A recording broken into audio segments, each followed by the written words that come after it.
Quando falamos de obras de construção ou até mesmo reformas, muitas vezes as pessoas já pensam em algum problema ou em algum erro que aconteceu em alguma obra dessa pessoa. Ou por algum motivo que você não acompanhou, a pessoa se distraiu na hora de fazer e deu aquela cagada.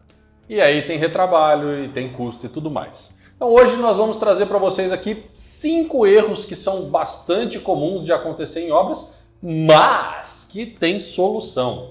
Então fica até o final do vídeo e acompanhe essas soluções. Roda a vinheta!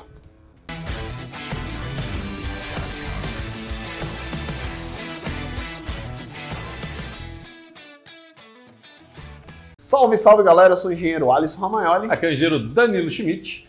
E hoje, para trazer os erros mais comuns, ou na verdade 5 erros mais comuns que podem acontecer na sua obra ou na sua reforma. E o mais importante, como evitar esses erros ou solucionar eles se já tiverem acontecido, né? Primeira maneira de você evitar esses erros é você clicando no botãozinho vermelho, se inscrevendo no canal, porque aqui toda semana a gente traz dica para suas reformas e suas obras. Então se você não segue, já é um erro seu não acompanhar as soluções que a gente traz. Primeiro erro muito comum que a gente vê é justamente no, vamos dizer assim, no início de uma reforma, né? Ou na parte de acabamento, é sobre a paginação do piso ou do revestimento de parede que vai ser instalado, cara.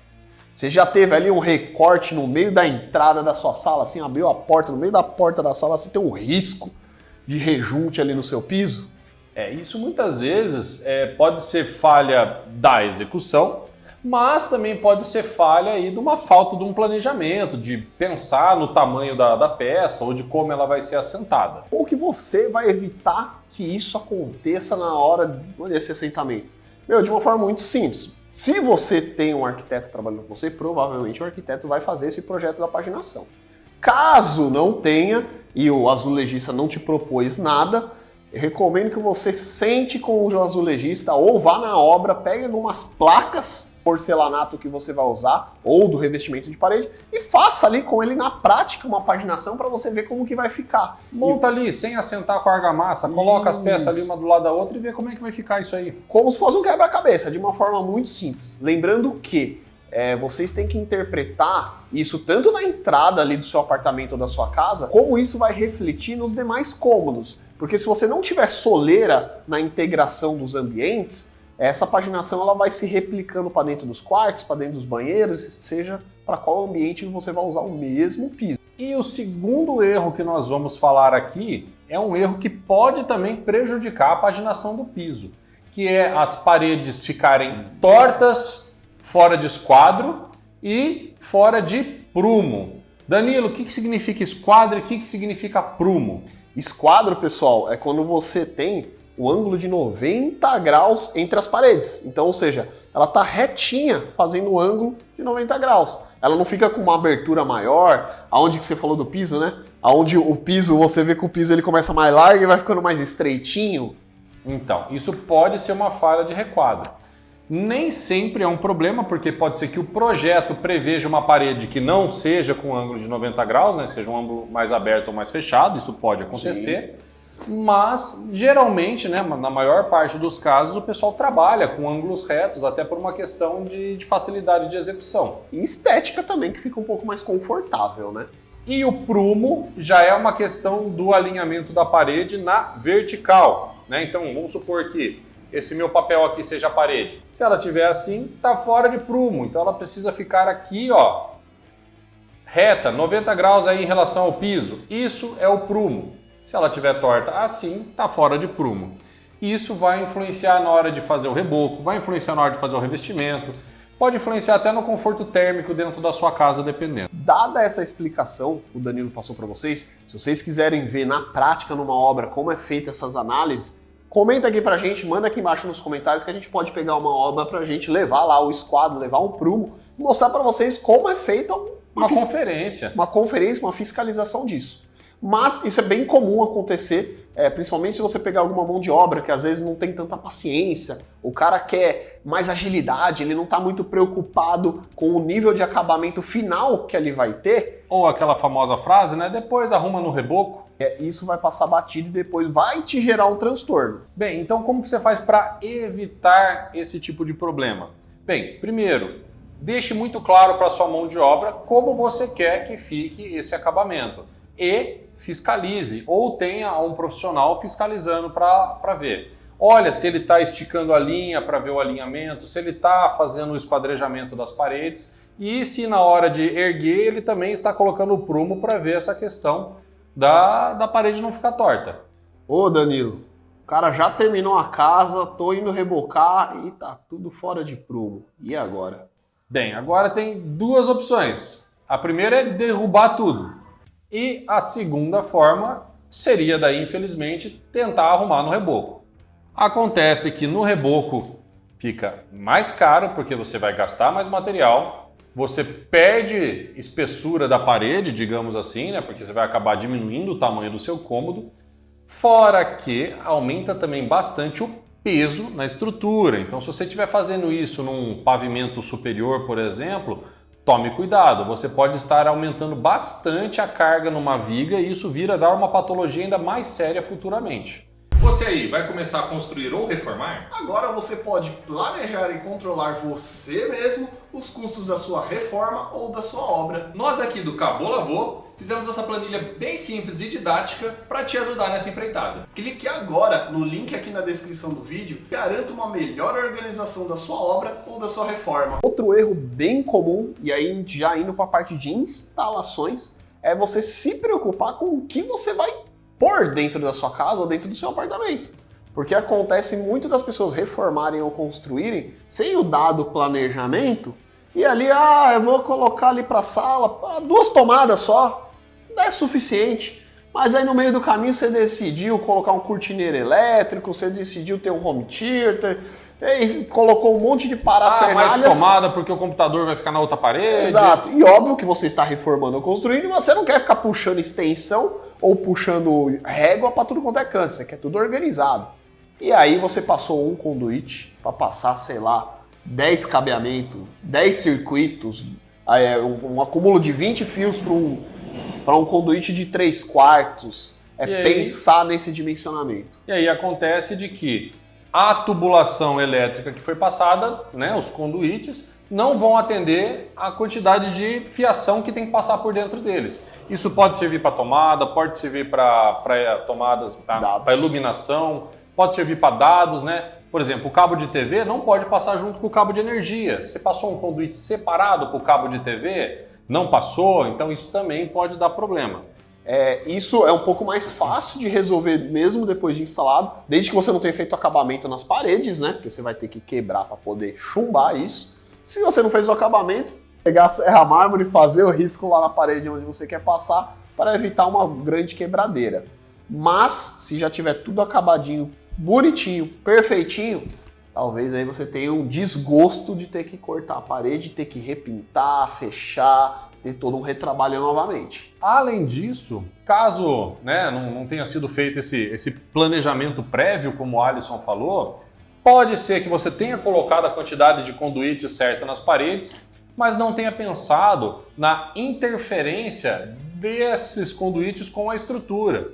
Porque às vezes você vai sair com um monte de conduíte passando por uma viga, por exemplo, e não pode, você prejudica a sua viga, você pode causar um problema estrutural na sua obra por estar passando com uma quantidade excessiva, demasiada de conduítes ali.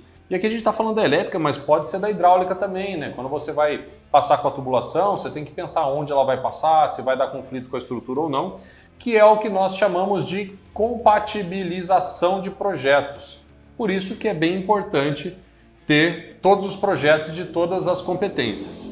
E aí eu meio que já falei da solução, né? A solução para você evitar esses problemas é ter os projetos, né, de estrutura, de hidráulica e de elétrica e fazer a compatibilização entre eles antes de começar a construir. Mas Alisson, se eu já construí e não fiz o projeto e estou com esse problema, como que eu resolvo isso?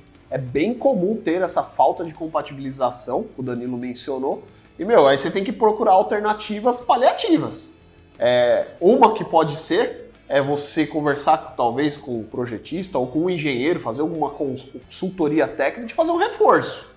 Porque você já passou a elétrica ali por dentro da viga, ou por dentro do pilar, ou a hidráulica, mas se você não passou e tá lá a estrutura de concreto, você pode pensar de uma maneira de contornar isso externamente, depois Uma sanca, por exemplo. Fazer uma boneca de gesso, colocar dentro de um forro, fazer uma sanca, procurar alguma maneira estética que camufle essa infraestrutura que você está deixando aparente para fora da estrutura. Quarto erro que nós vamos falar aqui hoje é a respeito da cobertura. Bem, como nós já falamos em outro vídeo sobre telhado, link vai estar passando no card aqui em cima, para cada tipo de telhado e telha, existe uma porcentagem mínima de queda que precisa ter para que quando a água caia nesse telhado, ela não venha a voltar para baixo do telhado, né? Que ela realmente escoe para onde ela tem que escoar. E um dos erros relacionados ao telhado é justamente não entender qual é a inclinação adequada para o tipo de telha que você vai usar.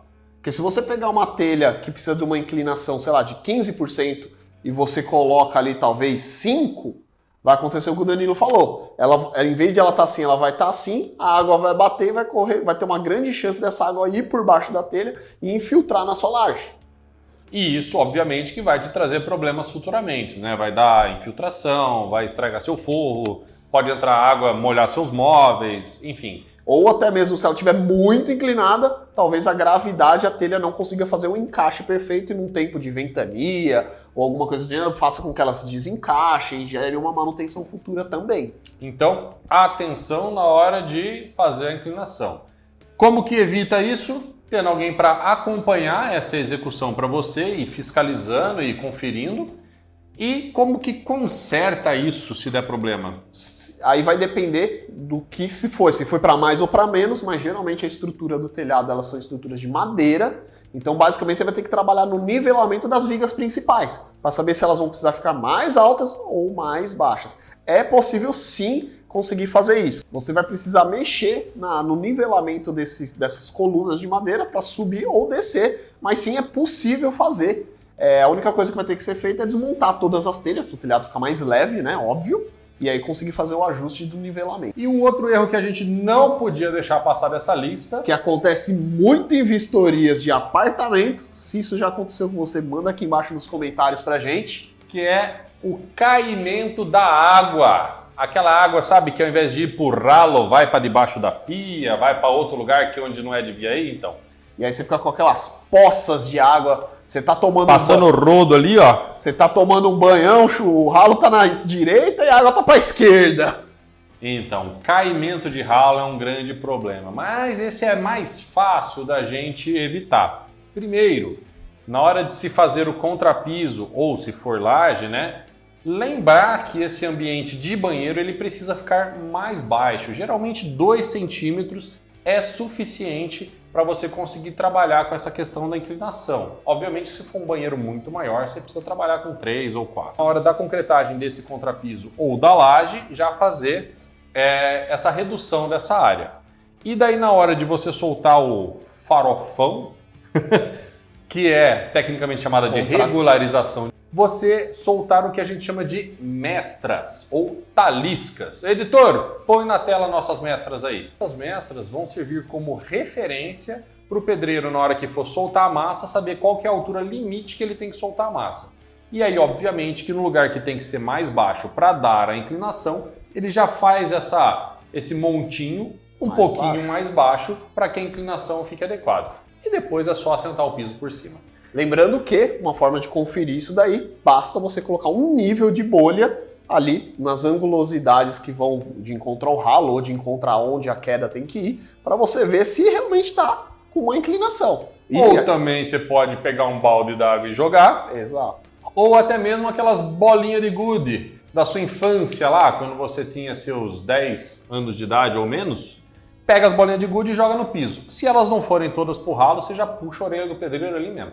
Agora, se já foi feito dessa forma e você precisa corrigir, dessa vez não tem como. Vai ter que quebrar o piso, vai ter que remover a regularização, o farofão, refazer a regularização com a inclinação adequada, para daí sim assentar o piso de novo. Então vai dar um trabalhão. E a lição de moral que a gente tira de todos esses erros que a gente apresentou para você, que são os erros muito comuns, é a simplesmente fiscalização do que está sendo feito. Todos os erros eles podem ser evitados desde que você se preocupe em fiscalizar. na execução se foi feito da maneira adequada. Simples. E aí? Acabou? Lavou.